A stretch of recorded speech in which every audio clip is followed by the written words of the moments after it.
আজকে জুলাই মাসের 28 তারিখ 2025 সাল। এই মুহূর্তে আমি আছি আমার গ্রাম কেদারনগর, এই ক্যানেলের পাড়ে।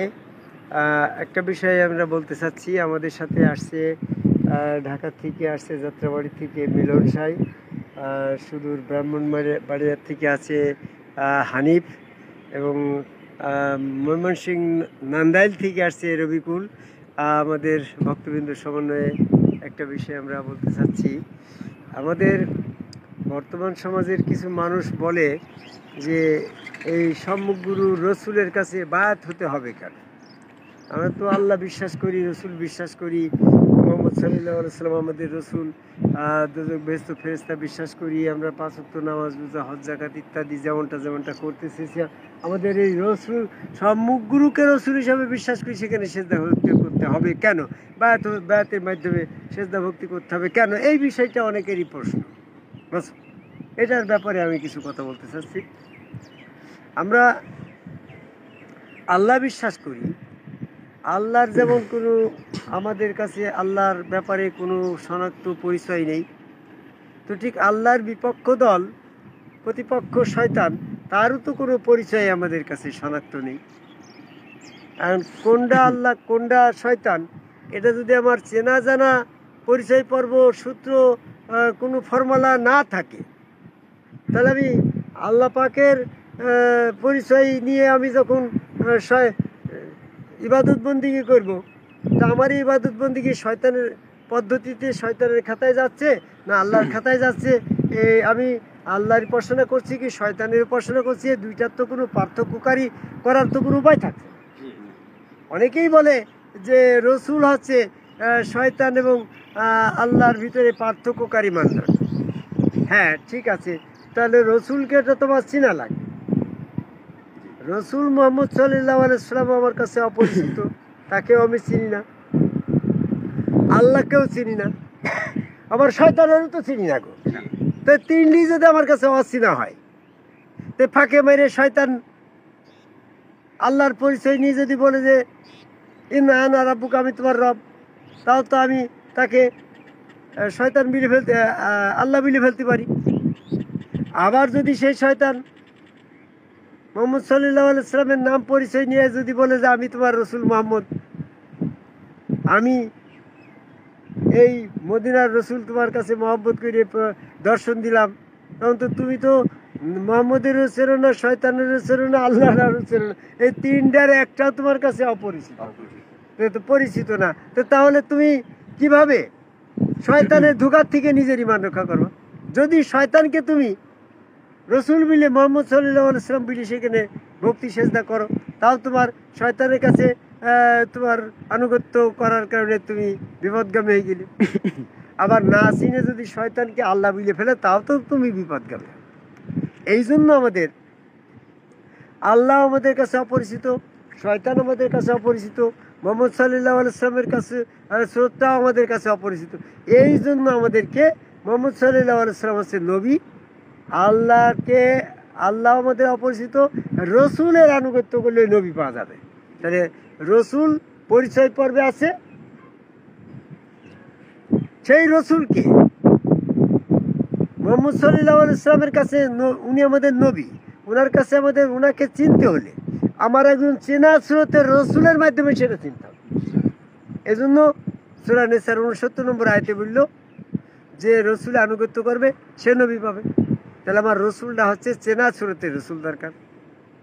এজন্য বর্তমান সমাজের পরিস্থিতি স্রোতে আদম কাবাই সেজদাকারী সম্মুখ গুরু রসুল স্রোতে আল্লাহ বিশ্বাস করলি, সেখানে সেজদা ভক্তি করলি, ওই রসুল আদম কাবাই সেজদার সামিল শয়তান হবে না।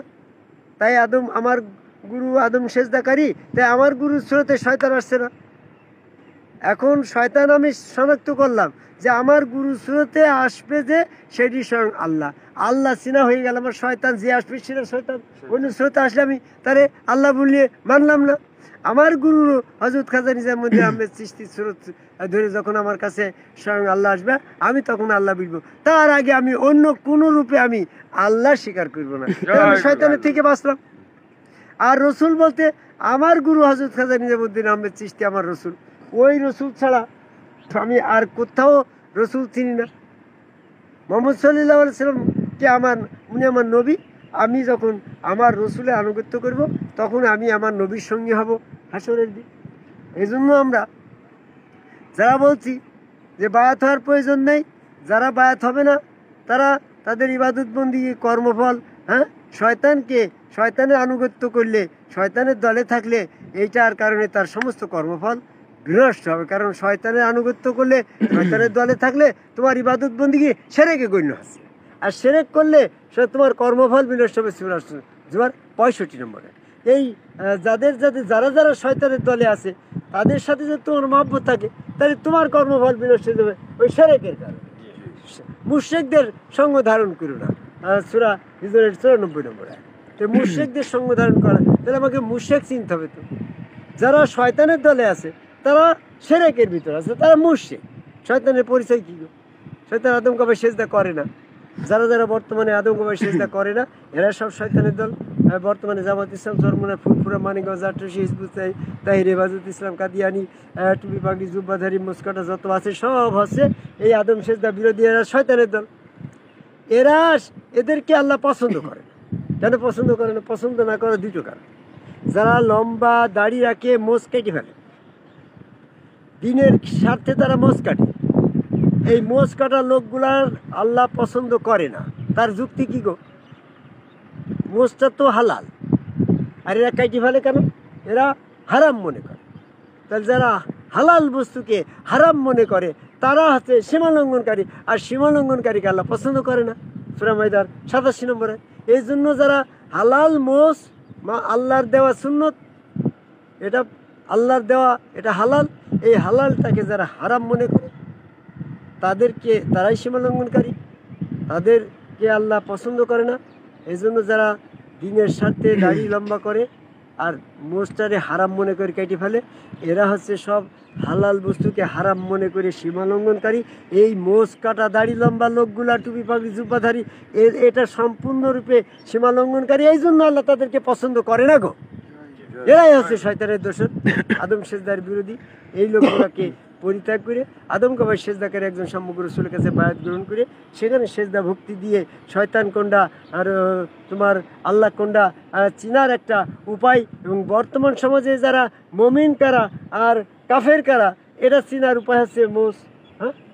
আর যারা আদম সেজদা করে না এরা হচ্ছে শয়তান অনুসারী কাফের।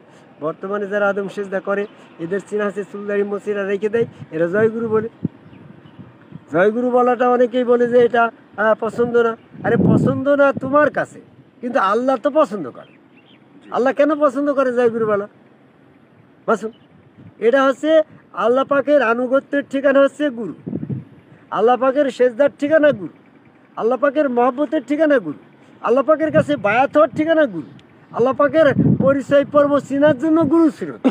তাহলে সমস্ত কিছুর পরিচয় যদি আল্লাহর পরিচয় শনাক্ত করার জন্য যদি গুরু প্রয়োজন হয়, তাহলে আল্লাহ আল্লাহ করে তুমি পরিত্রাণ পাবো কি করে? ওই পরিত্রাণ পাওয়ার জন্য গুরুর নামেরই জয় দেওয়া লাগবে। এই জন্য আমরা জয়গুরু বলি। যারা জয়গুরু বলে তারা মুমিনের দল, আর যারা মোষ রাখে, তোমার চুলদাড়ি মোষ রাখে, এরা মুমিনের দল। আর যারা জয়গুরু বলে না তারা কাফের, এদের আদম সেজদা করে না, এরা কাফের, এরা মোষ কেটে ফেলে, এদের দল, এরা আল্লাহ পছন্দ করে না এদেরকে। এদের দল পরিত্যাগ করে আদম কাবা সেজদার পথে এসে জয়গুরু বলার আহ্বান করে আমার কথা শেষ করে। জয়গুরু।